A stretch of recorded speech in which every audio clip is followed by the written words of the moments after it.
ආරක්ෂක හමුදා මන්නාරම ආලම්කුලම්හි LTTE ඉදිරි ආරක්ෂක වළවලට ප්‍රහාර එල්ල කිරීමේදී ජීවග්‍රහණයෙන් අත්අඩංගුවට ගනු ලැබූ LTTE සමාජිකාව අප සමග සිටිනවා.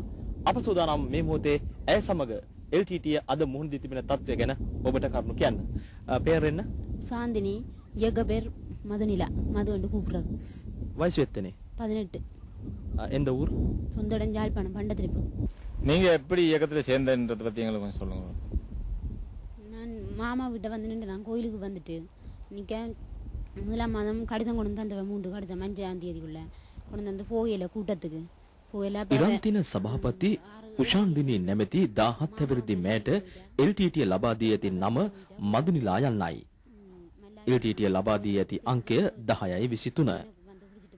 යාපනයේ කාල අඩි පණ්ඩතිරිප්පුවල උපත ලැබූ උෂාන්දිනී පවසන පරිදි 2006 වසරේදී ඇය කිල්නොච්චියේ ඇගේ මාමාගේ නිවසට පැමිණ කෝවිලට යමින් සිටියේදී LTTE විසින් බලාත්කාරයෙන් පැහැරගෙන තිබෙනවා.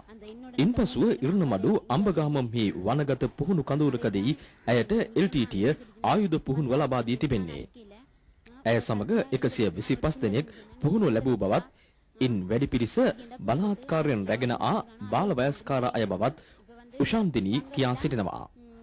පුහුණුවෙන් පසු තමන් ඇතුළු 60 දෙනෙක් මන්නාරම පරප්පකනත්තාන් දෙසටත් සෙසු පිරිස පපා ලීමා මාලති බලකාය නම් වූ කඳුරටත් 93 නමින් හඳුන්වන කඳුරටත් යොමු කළ බවද ඇය ප්‍රකාශ කරනවා. සටන් කිරීමට නොහැකි බව පැවසූ විට විශෝදා නැමැති LTTE නායිකාවගේ උපදෙස් පරිදි ශාන්තිනී නැමැතිය තමන්ට ගස්බැඳ පහර දුන් බවයි ඇය පවසන්නේ. ගිනි අවි පිළිබඳව ඉතා දැඩි පුහුණුවක් ඇය ලබා තිබෙනවා. ඒ බව අපට පෙන්වා දුන්නේ මේ ආකාරයෙන්.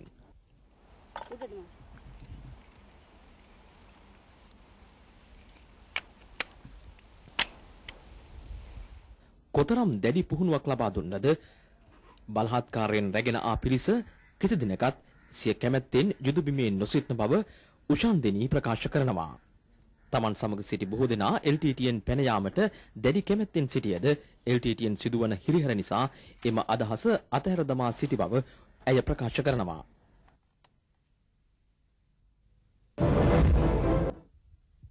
මන්නාරම ආලම්කුලම් ප්‍රහාරයේදී යුද හමුදාව ජීවග්‍රහණයෙන් අල්ලාගත් LTTE ළමා සමාජිකාවයි මේ.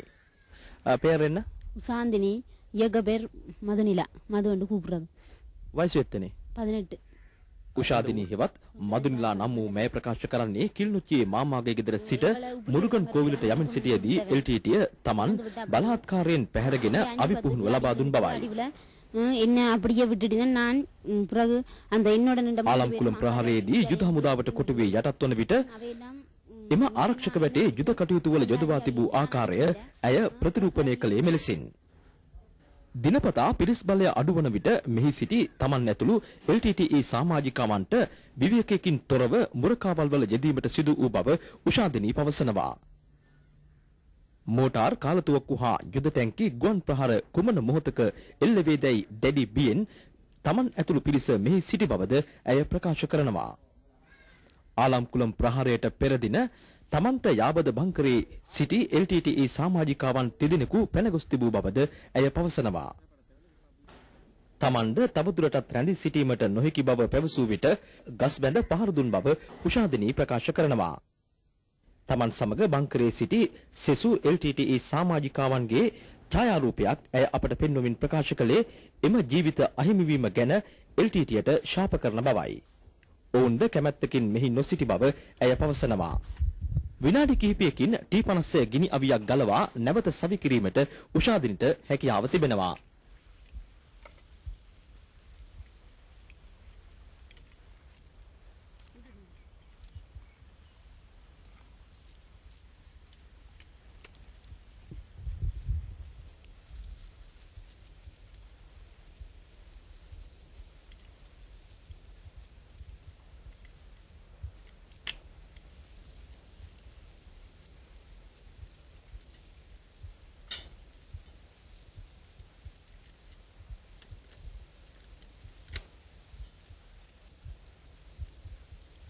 උෂාදිනී පවසන්නේ තුවක්කුවට වඩා ඉගෙනීමට තමන් කැමති බවයි.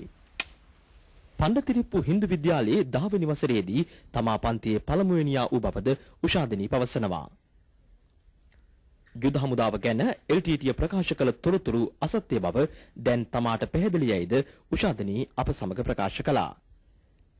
ඇගේ බලාපොරොත්තුව යලි පාසල් ජීවිතය ලැබෙන දිනයයි. තමන් වැනි ඉතා අඩු වයසේ ළමුන් LTTෙන් බේරා ගන්නා ලෙස උෂාදනී ජනාධිපතිතුමාගෙන් සහ යුද හමුදාපතිතුමාගෙන් ඉල්ලීමක් කරනවා.